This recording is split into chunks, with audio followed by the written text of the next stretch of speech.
I met my ex-husband again after 5 years and realized how much I miss him. Now he wants to reconnect, and I'm not sure what to do. Posted by you/confused Smithrow. I, 36F, went to my best friend's Christmas/her husband's birthday party on the 24th and met my ex, 38M, there for the first time since our divorce. Apparently, he is one of my BFF's husband's co-workers. He didn't know I would be there and was as surprised as I was. We made some small talk, and then I hopped over to chat with another friend. During the evening, we bumped into each other a couple of times. He made some jokes, but most of the time, I tried to avoid him. Yesterday, my best friend sent me a screenshot in which my ex asked her husband for my number in case I wanted him to have it, because he wanted to ask me out. The thing is, nobody in this city knows that we were once married. When I moved here 5 years ago from the other side of the country, I never mentioned my divorce. He didn't either. So now my friend and her husband want to hook us up because you seem to have such great chemistry at the party. Another thing is that I never realized how much I missed him until he entered the room. Our relationship was a mistake. We got married because we were the only unmarried couple in our social circle, and everybody else was already having babies.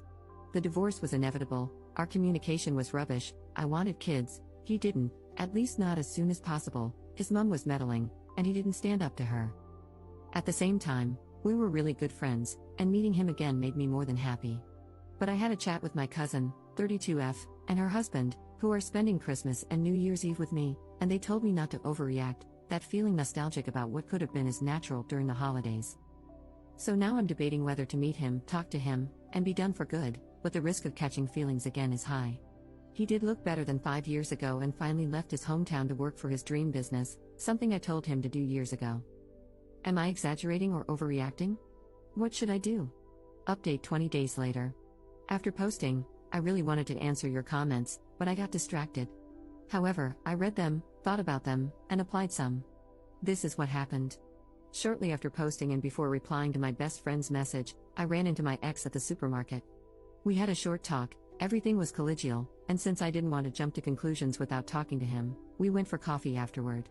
Long story short, we agreed to stay on friendly terms for our own good. He admitted that he felt extremely sentimental after our last meeting, and I admitted feeling both giddy and panicky at the same time. He apologized for things he did and didn't do during our marriage, mainly not defending me against his mother, with whom he no longer has any contact. Then we discussed our friends. Some people in my original post asked why I never told my best friend about my failed marriage. The reason is that, although she might be one of the kindest people I know, she is quite religious, I'm not, and extremely against divorce. In her eyes, you should sacrifice your happiness for the benefit of others, so getting a divorce is the coward's way out. To her, it means you don't deserve love. Her mother-in-law treats her like scum, and her husband stays quiet because she is glad that her mother-in-law gave her the most important thing in her life, so she endures the rants and boundary stomping. Telling her about my divorce would have resulted in one of two scenarios: A, she'd never talk to me again because I killed the idea of marriage, or B, she'd try to get me back with my husband. A few days ago, one of these scenarios happened. I had told her earlier that I wasn't interested in giving my ex my number. I already had. Neither she nor her husband knew, because I wasn't looking for a relationship. I actually am not.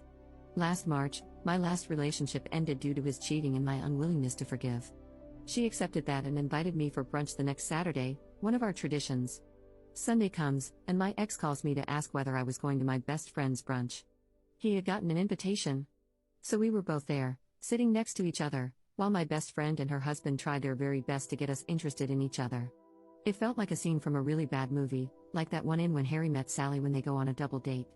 Subtle remarks about what we have in common, hints about our compatibility, and poorly masked comments about my unsuccessful love life, until my best friend's husband said, "As far as I know my name, she would probably make a great wife.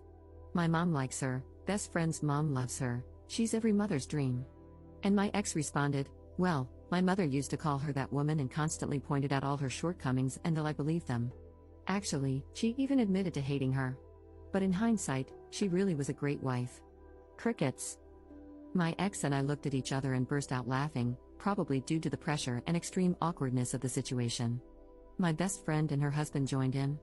For a moment, they believed my ex was joking. Then my best friend said, "We are so sorry for pressuring you. It's just that we like you both and think you'd make a great couple." And my ex took out his effing phone, showed them a picture of our wedding day. Why the F was that even there? Because he had sent me some pictures that my dear ex-mother-in-law had withheld from me, and said, "We did."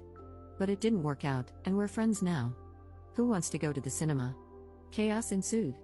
Worldviews shattered. My best friend started crying. Her husband was flabbergasted. They asked us to leave so they could readjust.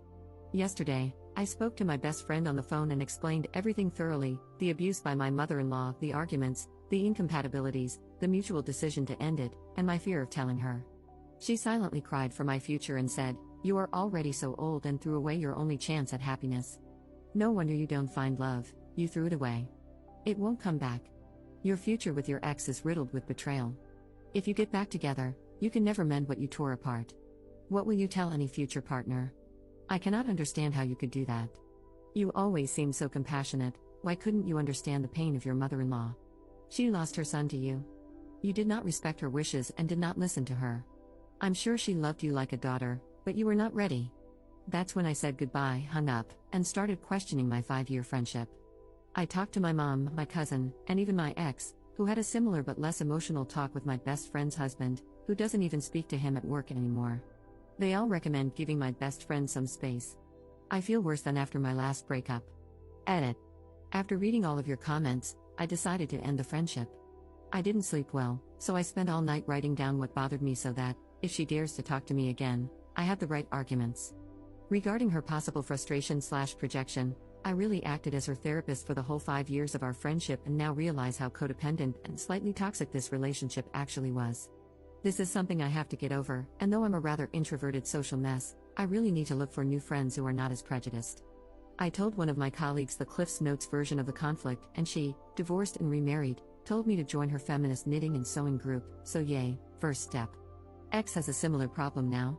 My friend's husband told their mutual friend group that X had loose morals and might be a bad influence. Because this is kindergarten, some of them blocked X on social media, some asked him what crime he committed, and only one told him that A, BF's husband is extremely overreacting, and B, he still wants to hang out with X no matter what. So we're now in the same find friends boat. My friend's husband actually asked his boss this morning if he could arrange it so that he wouldn't have to share an office with X anymore. So yeah, they are also cutting ties. And to the comments asking which culture we/they belong to, we're all generic Europeans. X friends just belong to a strange Christian church, Protestant, not even Catholic.